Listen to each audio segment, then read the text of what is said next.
Hi guys, this is Devnath from Young Officers, and in this video we are going to discuss about UN, the United Nations. So before we venture into finding out what UN is, let's discuss some everyday scenarios. Probably you and your sibling have some fight at home, or you and somebody in your family have a fight at home and a problem solving something. Who would intervene in such a scenario? Probably it is your parents, or probably it is your grandparents. Let's take in another scenario. You and your classmate in school have some problems, you have some problems to address between each other, and you have some fight. Who in this case intervenes and solves that dispute between you two? Probably it is your class teacher, or probably it is the headmistress or the headmaster of your school.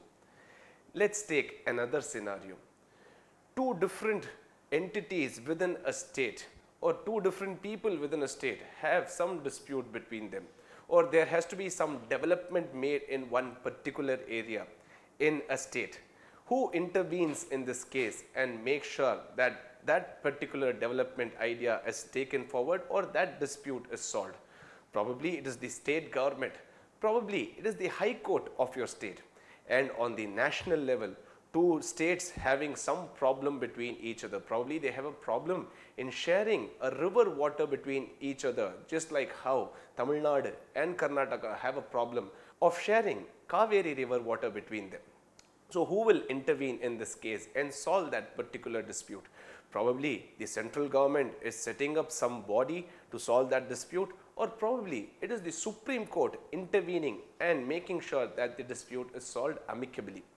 So just like this, when world nations, one country and another country have a problem to solve between them, or there has to be development in one country which is not probably developed as much as other countries are, other developed countries are, who will intervene in this case and make sure that development happens in that country, or there is a dispute solved between these two warring or fighting countries?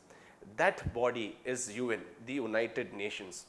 The aim and objective of the United Nations is to maintain peace and security in the world and develop friendly and harmonious relationship between different countries of the world, and making sure that development happens in each of these countries.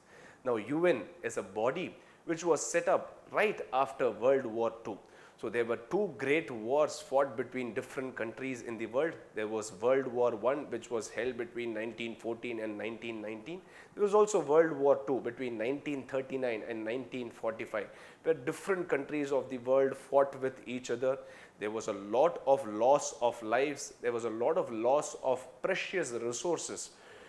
In order to stop any future war, to make sure that the world is a peaceful place for everybody to live happily, the UN, the United Nations, was created through a charter. A charter is a document. This document said that this body will make sure that in tomorrow's world we'll have a lot of peace, stability, security and harmony. And not only that, development also happens side by side along with all these problem solving. So that is what the UN does.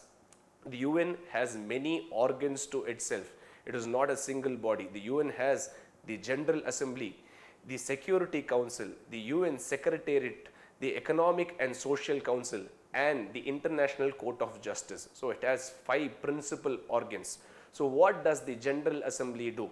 General Assembly is the place where all members of UN gather together and hold policy discussions. What should we do in the future? What should we talk about? Is what they discuss in the General Assembly. There are 193 nations of the world who are members of the UN. And then you have the Security Council, which makes sure there is security, peace and stability in all nations of the world. It has 15 members. There are 5 permanent members and 10 non-permanent members. The 5 permanent members are Russia, UK, the USA, China and France. These are the 5 permanent members of the Security Council.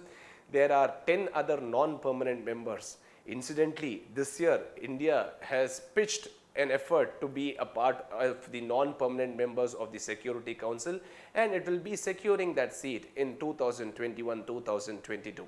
And then you have another organ, which is the UN Secretariat. So because the UN is doing a lot of work, it will have a lot of documents to prepare, a lot of policy to be prepared. So this all needs a lot of secretaries, a lot of professional officials to make sure that this happens. So that is what the Secretariat consists of. It has international civil servants. Just like how you might have a civil servant within one country, you have the civil servants of India. International civil servants man the UN Secretariat and make sure the work of the UN progresses smoothly.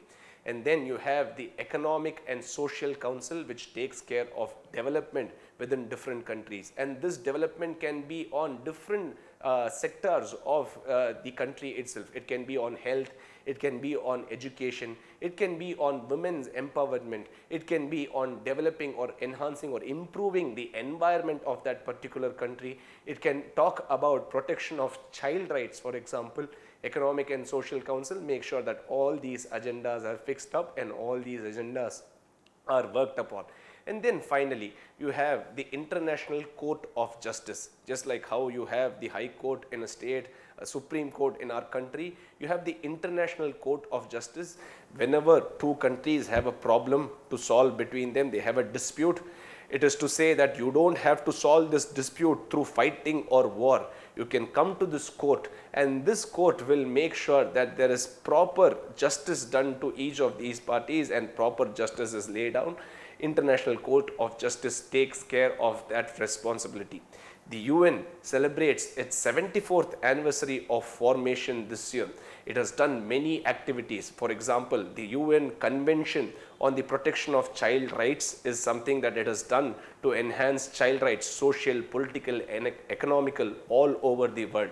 You have the UN Convention to combat desertification. So what is desertification? It makes sure that no land turns into desert, no fertile land turns into a desert.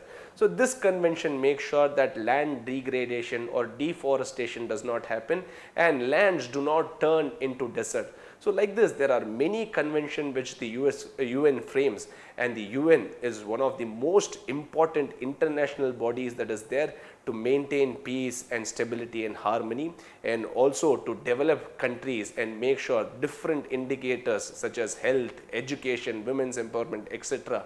are developed within that particular country. On that note, we'll call it a wrap and today's video. Until next time, thank you.